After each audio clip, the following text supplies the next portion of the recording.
Good Morning Business. Business Plan. Et à 7h49, nous sommes toujours en direct du Salon du Bourget. Vous pouvez venir sur RMC Découverte, canal 24 de la TNT, Le vent se lève un pour petit voir peu. les images de ce salon qui se réveille pour ce deuxième jour. Et nous sommes avec Éric Béranger, le PDG du groupe MBDA. Bonjour. Bonjour. Le missilier franco-anglo-italien qui est au cœur de cette Europe de la défense et des enjeux de l'Europe de la défense, notamment, on va en parler évidemment, des boucliers antimissiles. On a vu à quel point l'Europe peut-être était sous-équipée en matière de défense antimissile dans le contexte de la guerre en Ukraine. Il y a eu une bonne nouvelle hier soir quand même pour vous, ce contrat, cette lettre d'intention, attention, d'1 millier de missiles Mistral de la part de la France, de l'Estonie, de la Hongrie, de la Belgique et de Chypre, mais pas de l'Allemagne. Alors l'Allemagne, on verra, peut-être qu'elle sera intéressée plus tard. Elle a l'air plus intéressée par les missiles américains et israéliens. Moi je dis ça, mais bon. On verra. Mais cette lettre d'intention, c'est vraiment quelque chose de très important. Ça va vraiment dans le sens de la mutualisation des moyens, puisque on voit bien avec la guerre en Ukraine que on a besoin de se mettre tous ensemble dans le respect de notre diversité. C'est le propre d'ailleurs de MBDA, qui est une vraie coopération internationale. Vous avez cité le Royaume-Uni, l'Italie, la France, mais vous avez oublié l'Allemagne. L'Allemagne est également l'un de nos pays que nous appelons domestiques, l'une de nos nations mères. Vous gardez espoir. Non, mais la question de l'Allemagne, elle est légitime, et de son rôle justement dans l'Europe, quand on voit les achats de F-35, quand on voit les difficultés sur le SCAF. Est-ce que l'Allemagne joue le jeu de l'Europe en matière de défense? La question se pose quand même. Alors je ne pense pas que ce soit une question de jouer le jeu en matière de défense. Je pense que c'est vraiment une question de choix nationaux. Aujourd'hui, l'Allemagne fait certains choix, la France en fait d'autres, le Royaume-Uni fait les siens. Chaque pays est souverain. C'est ça la beauté de notre construction européenne. Et la beauté de MBDA, c'est qu'on est capable de faire cohabiter finalement tous ces intérêts nationaux au sein d'une même société pour construire le leader européen dans les systèmes de missiles. Alors je vais peut-être me faire l'avocat du diable, mais est-ce que c'est pas aussi un choix pragmatique et industriel des Allemands? Est-ce qu'on tient la route face au système, aux boucliers antimissiles américains ou israéliens, face par exemple aux missiles d'interception hypersoniques israéliens? Est-ce qu'on n'a pas pris un peu de retard? Alors peut-être juste une petite précision sur ce qu'est MBDA. Comme je disais, aujourd'hui MBDA, c'est le seul acteur occidental qui ne soit pas américain et qui couvre l'ensemble des systèmes de missiles.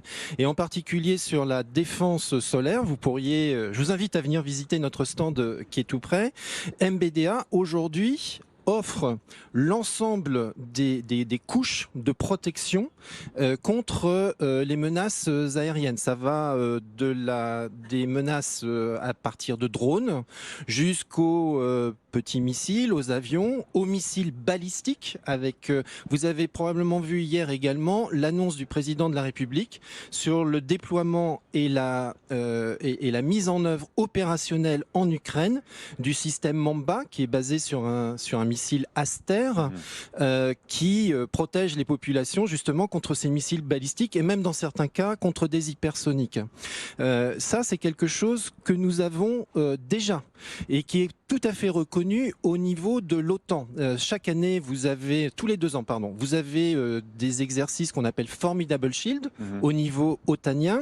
Et cette année encore, sur 4 tirs qui ont été effectués depuis des frégates italiennes, françaises et anglaises, 4 succès, 4 coups au but sur des cibles supersoniques. Alors pourquoi les Allemands ou d'autres, comme les Suédois, les Finlandais, les États baltes et donc le Royaume-Uni aussi, ont plutôt l'air d'avoir envie d'aller vers le système anti-missile américano-israélien? Moi, je pense qu'il faut regarder ce qui sera réellement acheté à la fin. Aujourd'hui, l'Allemagne a annoncé un choix. Pour les autres pays que vous mentionnez, pour l'instant, ils ne font partie que d'une lettre d'intention. Alors justement, pour ce qui est réellement acheté, on est justement à la lettre d'intention. Il peut se passer plusieurs mois, parfois plus d'une année entre la lettre d'intention et la commande. Comment vous faites-vous industriellement parlant? Là, vous allez vous mettre en ordre de marche pour répondre à cette potentielle commande? En fait, on s'est déjà mis en ordre de marche sur, par exemple, la lettre d'intention que vous mentionnez sont des missiles Mistral. Donc ça, c'est de la protection aérienne de courte portée. Et c'est sur ces systèmes Mistral, nous sommes en train d'augmenter la cadence. Nous sommes en train de passer d'un petit peu moins de 250 missiles par an à 500 missiles par an. Ce sont des investissements que nous avons commencé et que nous sommes en train de réaliser. Alors, est-ce qu'il n'y a pas un peu le même problème aussi avec la loi de programmation militaire, les promesses de l'État qui sont... hier, on était avec Thierry Breton aussi, qui nous disait les industriels, ils doivent augmenter les cadences, stocker. Enfin, si derrière, vous n'avez pas de commande, c'est quand même compliqué, non ?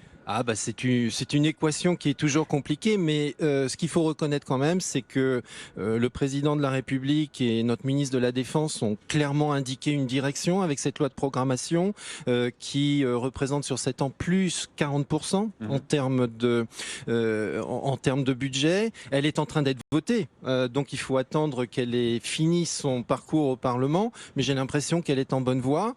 Et bien entendu, on peut toujours on peut toujours avoir envie que des choses soient plus clarifiées, plus précisées, mais elle est là, elle indique une direction et pour nous c'est quelque chose de très très important pour orienter nos décisions. Il y a deux sujets derrière. Il y a la question quand même du financement. Est-ce que les banques jouent le jeu quand il faut impulser des créations industrielles? Et la question du recrutement. Il n'y a pas un acteur sur ce plateau qui ne dit pas à quel point il manque de talent et il a besoin de recruter. Sur ces deux pans-là, comment vous vous situez? Alors, vous évoquez deux sujets très importants, le financement et le recrutement. Sur le financement, il est vrai qu'il y a quelques années, nous avons fait part de soucis vis-à-vis du monde bancaire qui faisait de la surcompliance, de la surconformité. De l'exclusion même parfois. Et de l'exclusion qui essayait d'exclure les entreprises de défense. Un dialogue est engagé, ce dialogue est de plus en plus fréquent et donc et je la pense guerre qu'on aussi progresse. en Europe, comme qui fait que... Et la guerre en Europe met ce sujet sur le devant de la scène et permet d'avancer puisque ça permet aux gens de se réapproprier ce sujet de la défense. Et ça nous aide également vis-à-vis des recrutements. Vis-à-vis des recrutements, MBDA c'est 14 000 personnes aujourd'hui. MBDA on recrute par exemple cette année 2000 personnes sur l'ensemble du groupe. Et en termes de recrutement, l'un des gros avantages de MBDA, c'est que chez nous, notre métier, ce que nous faisons a du sens. MBDA, c'est une entreprise de souveraineté. Et le fait de remettre ces sujets sur le devant de la scène, finalement, génère des vocations, puisque les gens sentent bien que quand ils viennent chez nous, ils viennent pas juste pour un travail. Merci beaucoup d'avoir été avec nous, Éric Béranger, PDG du groupe MBDA, 4 milliards d'euros de chiffre d'affaires. Dans un instant, nos invités très prestigieux aussi, Éric Trappier, PDG de Dassault Aviation, et puis Jean-Marc Fron, le directeur général de Boeing en France, qui vient au lendemain de cette méga commande d'Airbus, 500 avions hier. La réponse de Boeing, ça sera sur ce plateau.